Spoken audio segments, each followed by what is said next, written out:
Welcome students, welcome to के sir classes. हमारे channel को लाइक जरूर करें और सब्सक्राइब करना ना भूलें। चलिए आज हम लोग स्टार्ट कर रहे हैं 12th क्लास का इकोनॉमिक्स। इकोनॉमिक्स को हम दो पार्ट्स में डिवाइड करेंगे 12th क्लास में। फर्स्ट है students part A microeconomics and second है part B macroeconomics. Part A microeconomics, what it signifies. हम सिंपल वर्ड्स में कह सकते हैं microeconomics is a study of economics in a simple way, whereas part B macroeconomics, we can say that macroeconomics is a study of economics in a detailed way. Dear students, today I am going to take the very first chapter of class 12th in microeconomics, that is introduction. अब हम economics की बात कर रहे हैं तो सबसे पहले हमारे सामने जो क्वेश्चन आता है, what is economics. What is economics, economics क्या है, इकोनॉमिक्स किसे कहते हैं। स्टूडेंट्स, वैसे तो बहुत सारे राइटर्स हैं जिन्होंने अलग अलग डेफिनेशंस दी हैं। हम आपको जो बहुत ही प्रोमिनेंट राइटर हैं उनकी डेफिनेशन के बारे में डिस्कशन करेंगे और एक्सप्लेन करेंगे। A.G. ब्राउन एक बहुत प्रोमिनेंट राइटर हुए हैं इकोनॉमिक्स में। इन्होंने जो डेफिनेशन दी है हम उसको डिस्कस करते हैं, आइए समझें उसको। According to A.G. Brown, economics is a system by which people get their living. Economics एक ऐसा सिस्टम है जिसके थ्रू लोगों को उनकी लिविंग मिलती है, लोगों को उनकी इनकम मिलती है। इन सिंपल वर्ड्स हम ऐसा कह सकते हैं। आगे इसको और देखें dear students. Getting a living implies earning an income. When we say a living, it means we are talking about to have some money by some of the source, because according to A.G. Brown economics is a system. अगर हम system की बात करते हैं तो इस system में there are different kind of system, and जो इनकम जनरेट होती है स्टूडेंट्स, ये हम सब लोग जानते हैं वो प्रोडक्शन के थ्रू होती है। Therefore thereby in continuity we can say production generates income.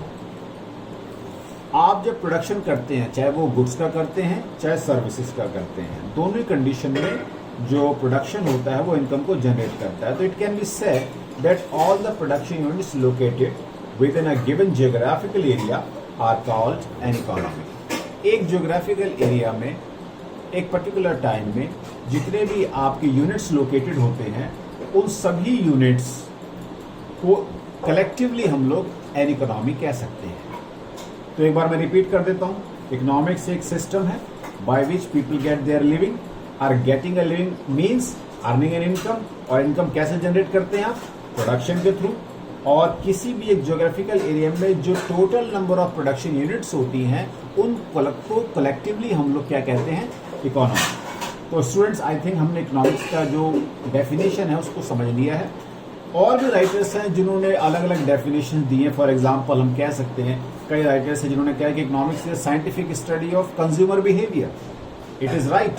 Some writers are also there जिन्होंने डेफिनेशन दी कि economics is scientific study of producer behaviour. देखिए, कंज्यूमर बिहेवियर या प्रोड्यूसर बिहेवियर, दोनों ही बिहेवियर की जो स्टडी है वो ऑल टुगेदर इकोनॉमिक्स ही है क्लास 12 में। अब हम बात करते हैं इकोनॉमिक्स को अंडरस्टैंड करने के बाद टाइप्स ऑफ इकोनॉमिक्स। इसको अंडरस्टैंड करने के लिए हम ऐसे डिवाइड कर सकते हैं। सबसे पहले कैपिटलिस्ट इकोनॉमी, उसके बाद सोशलिस्ट इकोनॉमी, तीसरे नंबर पर मिक्स्ड इकोनॉमी। कैपिटलिस्ट इकोनॉमी में मीन्स जहां पे मनी का रोल बहुत बड़ा होता है, प्राइवेट सेक्टर का रोल बहुत बड़ा होता है। इसका सबसे बड़ा एग्जांपल है यूएसए, ब्रिटेन। जितनी डेवलप्ड कंट्रीज हैं वो सब कैपिटलिस्ट इकोनॉमी होती है। और कैपिटलिस्ट इकोनॉमी में मैंने जैसे कहा कि जो ओनरशिप होती है या जो बहुत बड़ा फोकस होता है वो प्राइवेट प्लेयर्स का होता है, प्राइवेट बिजनेस हाउसेस का होता है। और जो हम मीन्स ऑफ प्रोडक्शन है, हमारे जो प्रोडक्शन हमारे रिसोर्सेज होते हैं वो ज़्यादातर किनके कंट्रोल में होते हैं, प्राइवेट एंटरप्राइज के कंट्रोल में होते हैं, प्राइवेट ओनर्स के कंट्रोल में होते हैं। प्राइवेट सेक्टर का फोकस ज़्यादा है, पब्लिक सेक्टर का फोकस कम होता है कैपिटलिस्ट इकोनॉमी के अंतर्गत। दूसरा स्टूडेंट्स, हम बात करेंगे सोशलिस्ट इकोनॉमी की। सोशलिस्ट इकोनॉमी का सबसे बड़ा एग्जांपल आपके सामने चाइना है। हम सब जानते हैं कि China is a very growing economy. and it has a very good economy. But China के बाद दूसरा एग्जाम्पल आता है रशिया का। रशिया में भी सोशलिस्ट इकोनॉमी को अडॉप्ट किया गया है, और इसमें जो सोशलिस्ट इकोनॉमी का जो कंसेप्ट है वो उसको हम समझें ध्यान से, तो बेसिकली इसमें पब्लिक सेक्टर यानी कि गवर्नमेंट का रोल बहुत बड़ा होता है, बहुत ज़्यादा प्ले होता है, क्योंकि ये एक वेलफेयर इकोनॉमी होती है। इसमें जो मीन्स ऑफ प्रोडक्शन होते हैं सोशलिस्ट इकोनॉमी में, वो ज़्यादातर गवर्नमेंट ओन्ड होते हैं और गवर्नमेंट के कंट्रोल में होते हैं, और गवर्नमेंट प्लान्स डिसाइड करती है, गवर्नमेंट पॉलिसीज ड्राफ्ट करती है कि what should be produced, how much should be produced, for whom should be produced. और तीसरा हमारे सामने आता है dear students, that is mixed economy. जैसा कि नाम ही आपको पता है मिक्स्ड इकोनॉमी है, तो मिक्स्ड इकोनॉमी का मतलब some of the features have been taken from capitalist one, some other features have been taken from socialist economy, all together it becomes mixed economy, therefore it is mixed economy। और इसका example आपका India पहला, पाकिस्तान दूसरा, Sri Lanka, Nepal, Bhutan, these are the countries who have adopted the concept of mixed economy। Mixed economy में हमने understand करने के लिए एक बात पे ध्यान देना है कि यहाँ पे प्राइवेट सेक्टर और पब्लिक सेक्टर दोनों का ही पैरेलल रोल होता है, यानी कि प्राइवेट एंटरप्राइजेस को भी पूरी छूट होती है यहाँ पे काम करने के लिए, और सेकंड नंबर पे जो गवर्नमेंट एंटरप्राइजेस हैं यानी कि जो गवर्नमेंट है, पब्लिक एंटरप्राइजेस हैं, वो भी अपना अपना गवर्नमेंट के अकॉर्डिंग प्लान करते हैं, काम करते हैं। तो मिक्स्ड इकोनॉमी इंडिया का एग्जाम्पल मैंने आपको दिया, पाकिस्तान का एग्जाम्पल मैंने आपको दिया, श्रीलंका, नेपाल, भूटान का बताया। सोशलिस्ट इकोनॉमी मैंने आपको चाइना, रशिया का एग्जाम्पल दिया, और कैपिटलिस्ट मैंने आपको यूएसए के बारे में और ब्रिटेन के बारे में बताया। इसके बाद dear student, now let's discuss what is micro economics. Dear students, अब हम वन बाय वन इसको डिस्कस करते हैं। जैसा कि आप नोट्स में देख सकते हैं, माइक्रो इकोनॉमिक्स में be defined as that branch of economics which deals with the analysis of scarcity and choice problem facing an individual economic unit, that is a consumer, a producer, etc. Let us discuss. Micro economics किसे कह सकते हैं, या simple words में हम समझे तो क्या है। बेसिकली माइक्रो इकोनॉमिक्स एक ब्रांच ऑफ इकोनॉमिक्स है जो कि स्केर्सिटी की प्रॉब्लम से डील करती है, प्रॉब्लम ऑफ चॉइस से डील करती है। देखिए, इसको समझने के लिए हमें एक एग्जांपल लेना होगा। सपोज कीजिए कि हमारे पास लिमिटेड मनी है और हम पेन और रजिस्टर दोनों परचेज करना चाहते हैं, और हम शॉपकीपर के पास जाते हैं, तो शॉपकीपर कहता है कि 20 रुपीज़ का पेन है और 20 रुपीज़ का रजिस्टर है, and we have only ₹20। In that case अब 20 रुपीज़ में या तो हम पेन परचेज कर लें या हम रजिस्टर परचेज कर लें। अब यहाँ पे स्केर्सिटी, बिकॉज ऑफ रिसोर्स की स्केर्सिटी हमारे सामने, मनी की स्केर्सिटी आ गई, प्रॉब्लम ऑफ चॉइस आ गया, whether we have to purchase register first और pen first. That depends on the choice, that depends on our priority. तो ये जो प्रॉब्लम हम फेस करते हैं ना, ये जो प्रॉब्लम हम फेस करते हैं, ये प्रॉब्लम बेसिकली स्केर्सिटी की प्रॉब्लम है, और ये प्रॉब्लम है चॉइस प्रॉब्लम। इसी चीज को यहाँ पे हमने स्टेट किया, that facing an individual economy, that is a consumer और अ प्रोड्यूसर। ये कंडीशन कंज्यूमर के सामने भी आ सकती है, कस्टमर के सामने, जैसे कि मैंने एक एग्जांपल दिया, या किसी प्रोड्यूसर के सामने भी आ सकते हैं जो कि प्रोड्यूस करता है गुड्स को, और उसके सामने प्रॉब्लम आ सकती है कि पहले वो रॉ मटेरियल परचेज करे या पहले वो मशीन को परचेज करे, उसके बाद उसको आगे फर्दर किन चीज़ों को, ये उसकी प्रायोरिटी पर डिपेंड करता है। तो माइक्रो इकोनॉमिक्स के बाद हमारा दूसरा जो इम्पॉर्टेंट पार्ट है जिसे हमें डिस्कस करना है डियर स्टूडेंट, उसके बारे में बात करते हैं। How is economic problem a problem of choice. अब हमने यहाँ पे ये देखना है कि अगर इकोनॉमिक प्रॉब्लम है तो इकोनॉमिक प्रॉब्लम चॉइस की प्रॉब्लम कैसे बन गई। देखिए, इसको हमने स्टेट किया है, यहाँ पे एक्सप्लेन किया है। In every economy human wants are unlimited. देखिए, चाहे कैपिटलिस्ट इकोनॉमी हो, चाहे सोशलिस्ट इकोनॉमी हो, चाहे मिक्स्ड इकोनॉमी हो, कोई भी economy, whether it is capitalist, whether it is socialist, her economy में जो ह्यूमन वांट्स हैं, जो इंसानों की जरूरतें हैं, आवश्यकताएं हैं, वो अनलिमिटेड हैं, वो अनलिमिटेड हैं, असीमित हैं, and resources to satisfy them are just limited. और उन वांट्स को, उन नीड्स को सेटिस्फाई करने के जो रिसोर्सेज है हमारे पास, वो बिल्कुल लिमिटेड है। देखिए, दो बातें आ गई, एक तो वांट्स हमारी अनलिमिटेड हैं और उनको सेटिस्फाई करने के रिसोर्सेज लिमिटेड हैं। तो जब ये कंडीशन कहीं भी क्रिएट होती है, कहीं भी आती है, तो मान के चलिए कि वहां पर हमारे सामने इकोनॉमिक प्रॉब्लम आएगी ही आएगी, चाहे वो कोई भी इकोनॉमी हो। बट डिग्री का डिफरेंस हो सकता है, किसी के ज्यादा हो या किसी के पास कम हो, बट प्रॉब्लम जरूर होगी। The scarcity of resource is a feature common to every individual and nation. ये जो स्केर्सिटी की प्रॉब्लम हम बात कर रहे हैं, डिस्कस कर रहे हैं, ये हर नेशन के लिए, हर इंडिविजुअल के लिए कॉमन प्रॉब्लम है।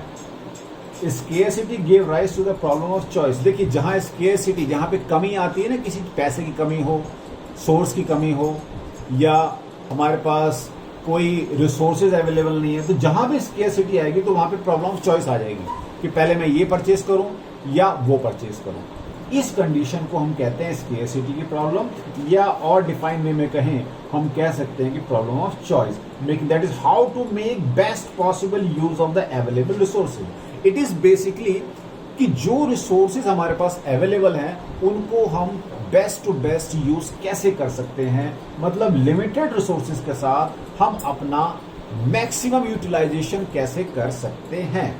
अब आइए इसी बात को और आगे कंटिन्यूटी में समझें और इसको ध्यान दें। तो वी कैन से दस scarcity and choice go together. हम ये कह सकते हैं कि जो स्केर्सिटी है और जो चॉइस की प्रॉब्लम है, यानी कि जो एक कमी आ गई और उसके बाद जो चुनाव करने की बात हमारे सामने आती है कि क्या करना है, तो हमें उसको दोनों को समझना होगा कि दोनों साथ साथ चलते हैं। Correct? There would have been no problem of choice. Suppose अगर हम कहें resources were available in plenty, काश ऐसा पॉसिबल होता कि हमारे पास रिसोर्सेज बहुत ज्यादा अवेलेबल होते। अगर ऐसा होता, ऐसा है नहीं, अगर ऐसा होता तो there would not have been any problem of choice. तो फिर कोई प्रॉब्लम चॉइस की होती ही नहीं, क्योंकि one can have anything he desires. वो जो इतना चाहे, जैसा चाहे वो परचेज कर सकता था, लेकिन ऐसा प्रैक्टिकली पॉसिबल नहीं है। तो इससे ये पॉइंट क्लियर होता है हमारा कि जो इकोनॉमिक प्रॉब्लम है बेसिकली प्रॉब्लम ऑफ चॉइस है, और ये स्केर्सिटी की प्रॉब्लम और चॉइस प्रॉब्लम साथ साथ चलती है। नेक्स्ट स्टूडेंट्स, हमें जो डिस्कस करना है वो है what are the central problems of an economy, explain them. चलिए इसको डिस्कस करते हैं। क्वेश्चन हमारा है what are the central problems of an economy, explain them briefly. आइए इसको हम डिस्कस करें। ये बहुत इंपॉर्टेंट क्वेश्चन है 12th क्लास के इकोनॉमिक्स के अकॉर्डिंग। इसमें देखिए स्टूडेंट्स, थोड़ा सा ध्यान देना होगा आपको। सेंट्रल प्रॉब्लम सभी इकोनॉमी के सामने आती है। First of all, according to notes हम बात कर रहे हैं। Following are the central problems of an economy.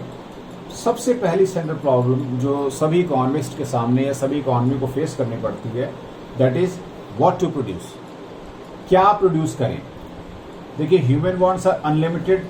हमने अभी जैसा कि कहा, ह्यूमन वांट्स आपके अनलिमिटेड हैं, but resources are limited to satisfy human wants.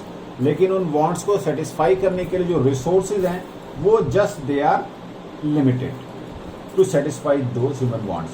When the question arises which commodities should be produced and in what quantity, जब ये question हमारे सामने आता है कि कौन सी कमोडिटीज का प्रोडक्शन करना है और कितनी क्वांटिटी में करना है, तो क्या प्रोडक्शन करना है और कितनी क्वांटिटी प्रोडक्शन करना है, जब इस प्रॉब्लम को हम एड्रेस करते हैं तो ये हम कहते हैं ये हमारी पहली सेंट्रल प्रॉब्लम है, that is what to produce.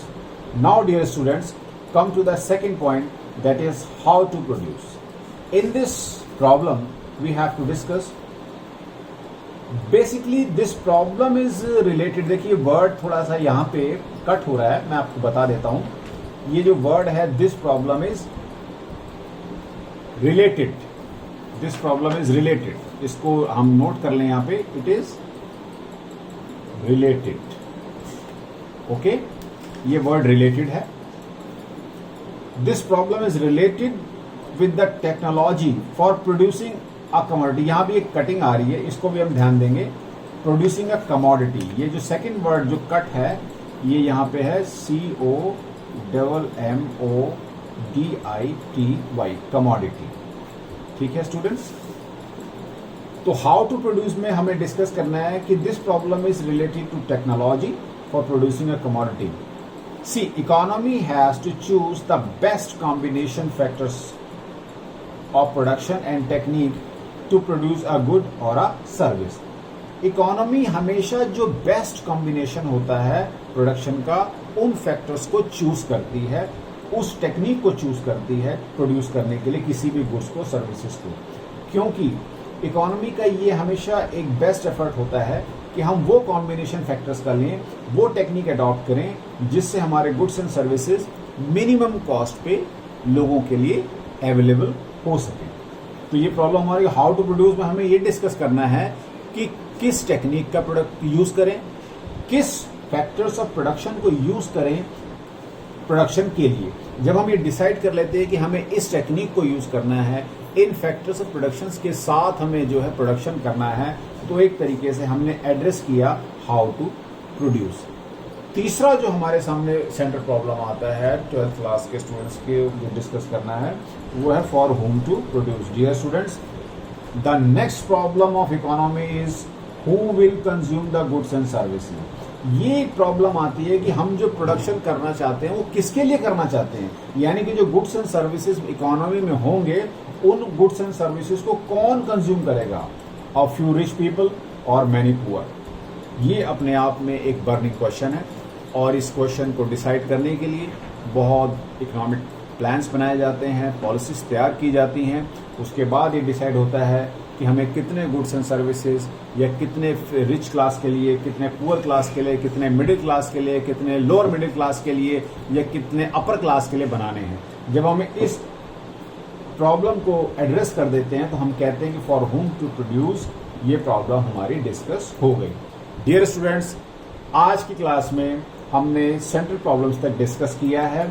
इसके बाद हमारी जो नेक्स्ट क्लास होगी हम उसमें कंटिन्यूटी करेंगे और उसमें हम प्रोडक्शन पॉसिबिलिटी कर्व के बारे में डिस्कशन करेंगे, वो पीपीसी के बारे में डिस्कशन करेंगे। पीपीसी क्या होता है, ये कर्व ज्योग्राफिकली, ये कर्व डायग्रामेटिकली कैसे बनाया जाता है, इन सब बातों में डिस्कस करेंगे। आज की क्लास के लिए सिर्फ इतना। Now thank you very much once again. मैं आपसे कहूँगा कि हमारे चैनल को सब्सक्राइब जरूर करें, लाइक जरूर करें। Thanks a lot and have a good day.